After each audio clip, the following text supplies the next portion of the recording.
Hello friends, welcome to Raji's vlogs. ഇന്ന് നമ്മൾ വീണ്ടും നമ്മുടെ A1-ൻ്റെ ഒരു ഫോളോ അപ്പ് വീഡിയോ ആണ്. നമുക്കൊരു കമൻറ്റ് ഉണ്ടായിരുന്നു, നമുക്ക് A92 ആയിട്ടൊന്ന് കമ്പയർ ചെയ്യണം എന്ന് പറഞ്ഞൊരു കമൻറ്റ് ഉണ്ടായിരുന്നു.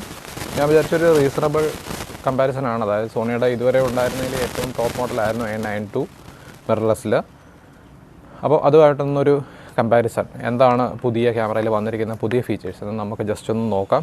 വീണ്ടും ഇവിടെ തണുപ്പാണ്, ചെറിയ ജാക്കറ്റൊക്കെ ഇട്ടിട്ടുണ്ട്. എനിക്കൊന്ന് 16-17 അങ്ങോട്ടാണ് ഇവിടെ. എനിവേസ്, നമുക്ക് കമ്പാരിസണിലേക്ക് കടക്കാം. ആദ്യമായിട്ട് നമുക്ക് ബോഡി, അതിൻ്റെ ഡിസൈൻ കാര്യങ്ങൾ. ബോഡി സെയിം ബോഡി തന്നെയാണ്, ബാറ്ററി സെയിം ആണ്, അതുപോലെ ഇമേജ് സ്റ്റെബിലൈസേഷൻ സെയിം ആണ്. ഇനി ബാക്കി കാര്യങ്ങൾ, മെഗാ പിക്സൽ കൗണ്ട് നിങ്ങൾക്കറിയാം. A92 24.2 മെഗാ പിക്സലാണ് പുതിയ ക്യാമറയ്ക്ക്. 50.1 മെഗാ പിക്സലാണ് A1-ന്. ISO നോക്കിക്കഴിഞ്ഞാൽ ISOയിൽ ഇച്ചിരി മികച്ച് നിൽക്കുന്നത് എനിക്ക് തോന്നുന്നു A92 ആണെന്ന് തോന്നുന്നു. മാക്സിമം ISOയിൽ, അതായത് 51,000 ആണ് നേറ്റീവ് ISO കിട്ടുന്നത് മാക്സിമം. A1-നാണെങ്കിൽ 32,000 ആണ് കിട്ടുന്നത്. 100 ആണ് സ്റ്റാർട്ടിങ് ISO. ഓക്കെ, പിന്നെ A1-ൻ്റെ ഒരു പ്രത്യേകതകൾ ഈ ISO റേഞ്ചിൽ അല്ലെങ്കിൽ ഓവറോൾ ഒരു പ്രത്യേകത എന്ന് പറഞ്ഞാൽ കളർ റീപ്രൊഡക്ഷൻ കുറച്ചും കൂടെ ബെറ്ററാണ്. റോ റെക്കോർഡിംഗ് ഉണ്ട്. പിന്നെ JPEG ലൈറ്റ് കംപ്രഷൻ എന്ന് പറയുന്ന ഒരു സംഭവമുണ്ട്. അതായത് നോർമൽ JPEG ഫയൽസ് അല്ലാതെ അതിനെക്കാട്ടും സൈസ് കുറഞ്ഞ കംപ്രസ്ഡ് ആയിട്ടുള്ള JPEG ഫയൽസ് ഉണ്ട്. അത് എന്തിനാണ് യൂസ്ഫുൾ എന്ന് ചോദിച്ചാൽ വലിയ പിടുത്തമില്ല, നോർമൽ JPEGൻ്റെ ആവശ്യമേ ഉള്ളൂ. ഓക്കെ, പിന്നെ 10-bit JPEG ഫയൽ നമുക്ക് കിട്ടും, HDR. അത് HEIF എന്ന് പറയുന്നൊരു ഫോർമാറ്റ്. എനിക്ക് തോന്നുന്നു സോണി HDR-നെ വിളിക്കുന്ന HEIF എന്നായിരിക്കണം.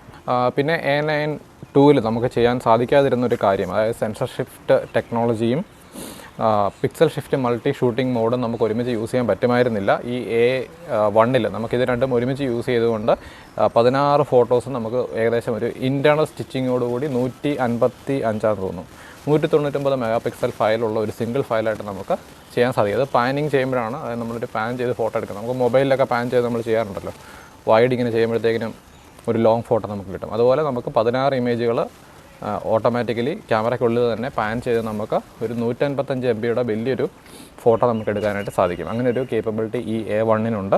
പിന്നെ എഞ്ചിൻ എന്ന് ചോദിച്ചാൽ, അതായത് പ്രൊസസ്സർ ബിയോൺസ് X എഞ്ചിനാണ് A92-ലുള്ളത്. A1-ലാണെങ്കിൽ ബിയോൺസ് XR എഞ്ചിനാണുള്ളത്. അത് ഏകദേശം 8 മടങ്ങ് ഫാസ്റ്റാണെന്നാണ് പറയുന്നത്. അപ്പോൾ A1-നെക്കാട്ടും 8 മടങ്ങ് ഫാസ്റ്റാണ് ഈ A1-ൻ്റെ പ്രൊസസ്സർ. ഇനി നമുക്ക് കണ്ടിന്യൂസ് ഷൂട്ടിംഗ് സ്പീഡ് നോക്കാം. റോ ഫോർമാറ്റിൽ നമുക്ക് A92-ൽ നമുക്ക് 20 frames per second കിട്ടും. A1-ലാണെങ്കിൽ 30 frames per second കിട്ടും. ഇത് കംപ്രസ്ഡ് റോ ഫോർമാറ്റിൽ ഷൂട്ട് ചെയ്യുമ്പോഴാണ്.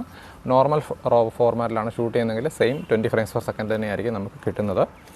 പിന്നെ ഇതിൻ്റെ ഒരു വലിയ ഡിഫറൻസ് എന്ന് വെച്ചാൽ എനിക്കൊന്ന് ഫ്ലാഷ് സിങ്ക് സ്പീഡാണ്. എനിക്കൊന്ന് മുൻപുള്ള A1 സോണിയുടെ ആൽഫ സീരീസിൽ 1/200th of a second നമുക്ക് ഫ്ലാഷ് സിങ്ക് ഇല്ലായിരുന്നു എന്നാണ് എനിക്കിപ്പോൾ അറിയാൻ സാധിച്ചത്. പിന്നെ ആൻറ്റി ഫ്ലിക്കർ ടെക്നോളജി കുറച്ചും കൂടി ഇമ്പ്രൂവ്ഡ് ആണ്. അത് ഇലക്ട്രോണിക് ഷട്ടർ, ആൻറ്റി ഫ്ലിക്കർ ഉണ്ടാകത്തില്ല. പിന്നെ മെക്കനൈസ്ഡ് ഷട്ടറിൻ്റെ ലൈഫ് എന്ന് പറഞ്ഞാൽ 500,000 ആണ്. അപ്പോൾ ഒരു കാർബൺ ഫൈബർ കൊണ്ട് ഉണ്ടാക്കിയിരിക്കുന്ന ഒരു മെക്കനൈസ്ഡ് ഷട്ടറാണ്. അതിൻ്റെ ലൈഫ് 500,000 ആണ്. പിന്നുള്ളത് ഓട്ടോ ഫോക്കസ് ട്രാക്കിങ്ങിലാണ്. നമുക്ക് A92-ലാണെങ്കിൽ 60 AFAE കാൽക്കുലേഷൻസ് ആണ് A92 നടത്തുന്നത്. A1-ആണെങ്കിൽ 120 AFAE കാൽക്കുലേഷൻസ് ആണ് നടക്കുന്നത്. അപ്പോൾ ഏകദേശം ഡബിൾ ഓട്ടോ ഫോക്കസ് സ്പീഡാണ് നമുക്ക് സോണിയുടെ A1-ൽ നമുക്ക് കിട്ടുന്നത്. 4K വീഡിയോ ആണ് A92-ൽ, 8K ആണ് A1-ൽ. ഇപ്പം 8K ഇപ്പോൾ സോണിയും ക്യാനോണിൻ്റെ പുറകെ പിടിച്ചേക്കുവാണ് 8Kക്ക് വേണ്ടിയിട്ട്. അതുപോലെ തന്നെ A1 ഹൈ ഓട്ടോ ഫോക്കസ് ഒരു 30% ഇമ്പ്രൂവ് ആയിട്ടുണ്ട് എന്നാണ് നമുക്ക് അറിയാൻ സാധിക്കുന്നത്. ഇനി നമുക്ക് സ്റ്റോറേജ് നോക്കാം. 2 SD/UHS-2 കാർഡ്സാണ് A92-ൽ യൂസ് ചെയ്യുന്നത്. നമ്മുടെ A1-ലാണെങ്കിൽ ഇത് കൂടാതെ അതിന് പുറമെ നമുക്ക് CF എക്സ്പ്രസ് കാർഡുകൾ യൂസ് ചെയ്യാൻ സാധിക്കും, ടൈപ്പ് A. അതുപോലെ തന്നെ നമുക്ക് 4K റോയിൽ 120 frames per second ഒക്കെ ഷൂട്ട് ചെയ്യണമെങ്കിൽ CF കാർഡ് ഉണ്ടെങ്കിൽ മാത്രമേ നടക്കത്തുള്ളൂ A1-ൽ കേട്ടോ. ആ കാര്യം എല്ലാവരും ഒന്ന് ഓർത്തോളൂ. പിന്നെ മെനു സിസ്റ്റം പുതിയതാണ്. വില നോക്കിക്കഴിഞ്ഞാൽ ഏകദേശം $1,000 വ്യത്യാസമാണ്. നമ്മളിപ്പോൾ ഡോളറിലാണ് പറയുന്നത്.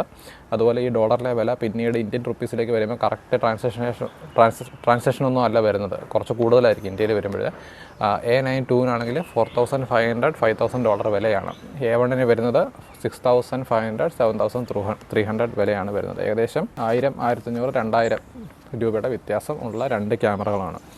അപ്പോൾ ഏറ്റവും ടോപ്പ് എൻഡ് ക്യാമറ വേണമെന്നുള്ള ആൾക്കാർക്ക് A1 നോക്കാം. അതുപോലെ പുതിയൊരു ന്യൂസ് നൈക്കോൺ ഈ ക്യാമറകളുമായിട്ട് പിടിക്കാനായിട്ട് പുതിയൊരു സാധനം ഇറക്കുന്നുണ്ട്. അടുത്ത മാസം അത് അനൗൺസ് ചെയ്യുമെന്നാണ് അറിയുന്നത്. A1 നോക്കിയായിട്ട് പിടിക്കാനായിട്ട്. ഈ കാര്യം ഞാൻ നമ്മുടെ ഡിസ്കോഡിൽ ഷെയർ ചെയ്തിട്ടുണ്ട്. അപ്പോൾ താല്പര്യമുള്ള ആൾക്കാർ ഡിസ്കോഡിൽ വന്നാൽ അതിൻ്റെ ലിങ്ക് ഉണ്ട്, നിങ്ങൾക്ക് നോക്കാം. പറ്റുന്ന ആൾക്കാർ ഡിസ്കോഡിൽ ജോയിൻ ചെയ്യുക. നമ്മൾ ബിഫോർ ആഫ്റ്റർ ഫോട്ടോസൊക്കെ ഡെയിലി ഇടുന്നുണ്ട്. ഞാൻ മാത്രമല്ല, ഞാനിടുന്നുണ്ട്, നമ്മുടെ ഡിസ്കോഡിലെ ഓൾറെഡി മെമ്പേഴ്സായിട്ടുള്ള ആൾക്കാർ ഇടുന്നുണ്ട്.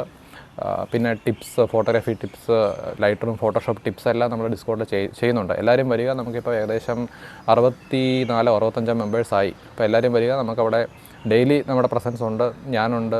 പിന്നെ അതുപോലെ ഫോട്ടോഗ്രാഫി പല ഫീൽഡിൽ പ്രാഗൽഭ്യമുള്ള ഒത്തിരി ആൾക്കാർ ജോയിൻ ചെയ്തിട്ടുണ്ട്. ബേർഡ് ഫോട്ടോഗ്രാഫി നന്നായിട്ട് ചെയ്യുന്ന ഒത്തിരി ആൾക്കാരുണ്ട്. നമ്മൾ എന്താണ് ഇവരൊക്കെ ക്രിട്ടിക്കൽ റിവ്യൂവിൽ വരാത്തതെന്നാണ് എനിക്ക് മനസ്സിലാത്തത്. എനിവേസ്, ഞാനിവിടെ കൺക്ലൂഡ് ചെയ്യുകയാണ്. വീഡിയോ കണ്ട എല്ലാ ആൾക്കാർക്കും നന്ദി. ചാനൽ സബ്സ്ക്രൈബ് ചെയ്ത എല്ലാവർക്കും നന്ദി. അതുപോലെ നമ്മുടെ ബെല്ലൈക്കൻ പ്രസ് ചെയ്യുക. അടുത്ത വീഡിയോയിൽ കാണുന്നവരെ ബൈ.